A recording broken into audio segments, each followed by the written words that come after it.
Hello friends, my name is Nilesh Modi and I am BTech student of Manet Bhopal. In this video lecture, we have covered about the close packing of the atoms. Means in any 3D crystal, how our atoms arranged. Okay, so we will cover these things and we will also cover AB and ABC layer arrangement. Okay, so let's explore this. Okay so close packing of identical solids layer, मतलब हम जो close packing देख रहे हैं वो ऐसे atoms के बीच में देख रहे हैं जो कि आइडेंटिकल है। तो first of all start with 2D close packing. 2D close packing में मतलब हमारे पास कोई एटम लेयर है, हम उसको किसी प्लेन में अरेंज करना चाहते हैं। तो किस तरीके से अरेंज कर सकते हैं वो यहाँ पे बताया है। जैसे first of all square close packing. Square close packing जो होती है वो बहुत सिंपल होती है। जैसे हमारी जो सिंपल लाइन और सिंपल लेयर जो है हमारे एटम्स की, उसी को हमने सेम ही सीक्वेंस में कवर किया है। Okay, means all the layers are same. Okay, so this is called square close packing. इसकी पैकिंग एफिशिएंसी जो होती है 52.4% होती है। अब नेक्स्ट आता है हेक्सागोनल क्लोज पैकिंग।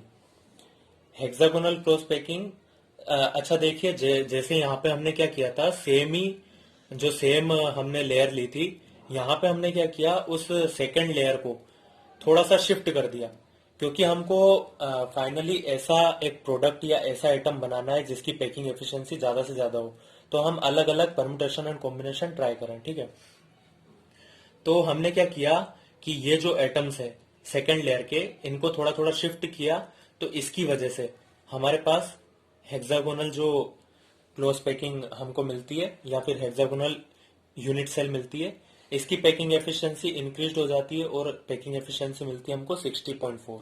अच्छा, तो यहाँ से एक क्वेश्चन राइज ये हो सकता है, जैसे मान लीजिए कि उन्होंने बोला कि आप एक ऐसा एटम क्रिएट, अगर आपको एक ऐसा एटम क्रिएट करना है जिसकी पैकिंग एफिशिएंसी ज्यादा हो और 2D प्लेन में 2D प्लेन में अरेंज करना है, तो उसकी यूनिट सेल किस फॉर्म में होनी चाहिए, स्क्वायर क्लोज पैकिंग या फिर हेक्सागोनल क्लोज पैकिंग? तो ऑब्वियस है हेक्सागोनल क्लोज पैकिंग।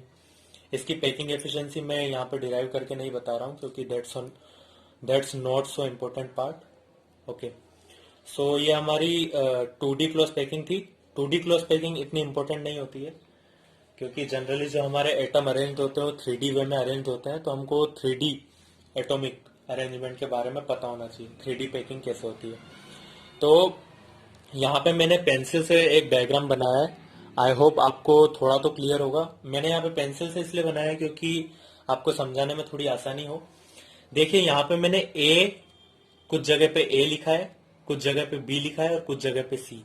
तो जो हमारे ए है, ए तो हमारे एटम्स है, एटम्स की जो लेयर है ये ए, ये 3 layers are of A atoms. Okay, now come to the B. So if you focus on this diagram, so you will see there are 2 types of arrangement. First, that is our A atom, that is another A, that is another A. Means these 3 atoms are making a upward triangle and there is a void between in 3A particles. So हमने क्या किया कि ये जो upward triangle बन रहा है, इसके बीच की जो void है उसको नाम दे दिया B, ठीक है। ऐसे ही आप अगर एक और देखेंगे, जैसे ये वाला जो था, ठीक है। अब जैसे ये क्या है, डाउनवर्ड ट्रायंगल बन रहा है, ये हमारे 2 एटम्स है,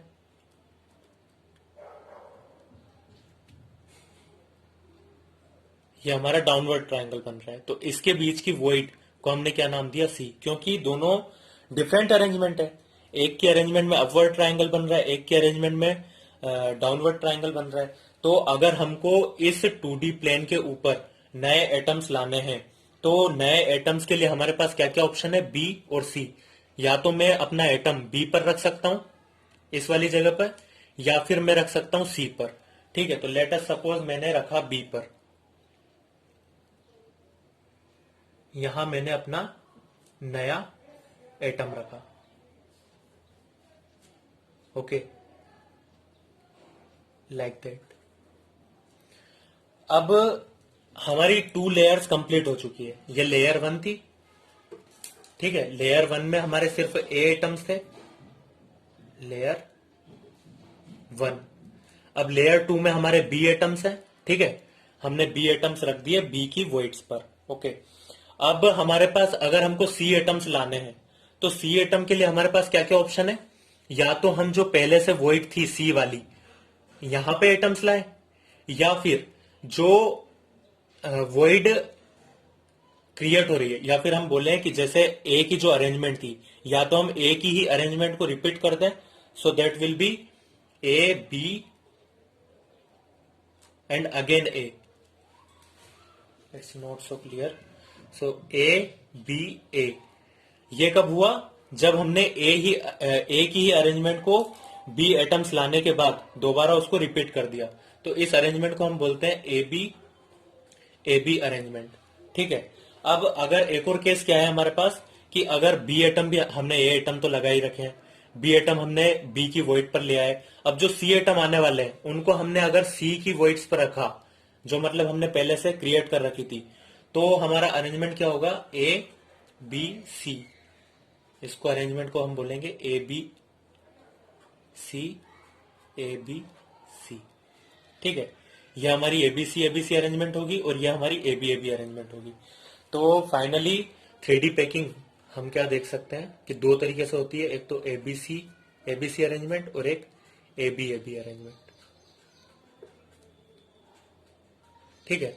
अब एबी अरेंजमेंट कौन शो करता है? हेक्सागोनल क्लोज पैकिंग, ठीक है। और एबीसी अरेंजमेंट कौन शो करता है? सीसीपी या फिर क्यूबिक क्लोज पैकिंग। तो ये क्या होता है ये हम और देख लेते हैं लास्ट स्लाइड में। ये हमारा एचसीपी है। तो एचसीपी की अरेंजमेंट किस तरीके की होती है? जैसे ये हमारा, अगर हम इस 2D प्लेन की बात करें, इसको पूरा भूल जाते हैं, ये हमारा 2D प्लेन है।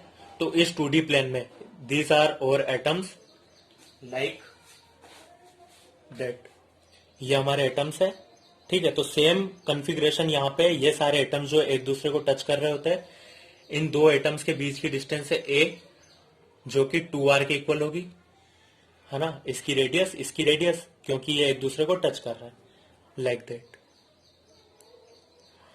अब यहाँ पे हमको क्या पता है कि एचसीपी की जो स्ट्रक्चर होती है वो ए बी होती है, ए बी टाइप। तो वही यहाँ पे शो किया गया है। ये जैसे किस टाइप की होती है ए बी अरेंजमेंट, तो वो यहाँ पे बताया है। जैसे हम इसको मान ले अगर ए, ठीक है, तो इस लेयर को हमने ए बोला है। तो जो बी लेयर होती है उसमें सिर्फ 3 एटम्स होते हैं fully inside, and again a layer will be repeated, ठीक है। तो this type of arrangement comes for the hexagonal close packing.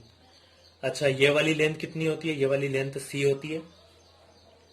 तो सी बाय ए में हमारे पास एक रिलेशन होता है, सी बाय ए इक्वल टू 1.634। ये एज अ रिजल्ट आपको याद रखना है।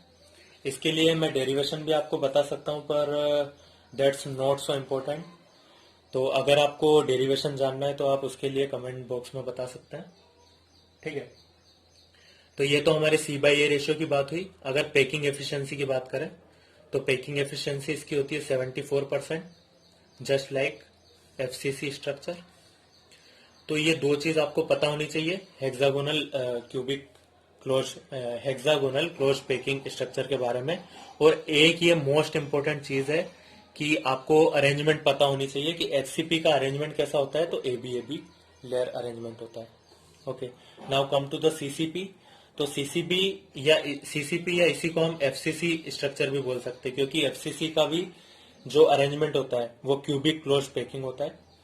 तो इसके लिए हमने क्या किया, जो बॉडी डायगोनल है, बॉडी डायगोनल के अलोंग हमने एटम का अरेंजमेंट देखा।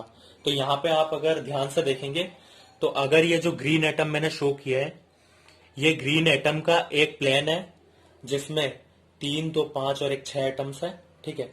Just like that another plane is which I shown in blue pen. Okay, so blue atoms are another plane. सो अगर हम लेयर की बात करें तो एक ग्रीन लेयर की मतलब ग्रीन एटम की लेयर है, इसको हम लेयर वन बोल देते हैं, ठीक है, लेयर वन। एंड जो ब्लू एटम्स की लेयर है इसको लेयर टू बोल देते हैं। अब सेम क्या होता है, सेम एटॉमिक अरेंजमेंट होता है इन कॉर्नर एटम का, ये भी किसी से अटैच्ड होते हैं इसी वे में, इसी किसी प्लेन में। तो इस लेयर को हम नाम देते हैं लेयर थ्री, या फिर इसी को अगर हम बोले तो ये लेयर वन ए, ये बी और ये सी, ठीक है। तो इसका एटॉमिक अरेंजमेंट कैसा होता है, A B C A B C. I hope आपको थोड़ा तो समझ में आया होगा।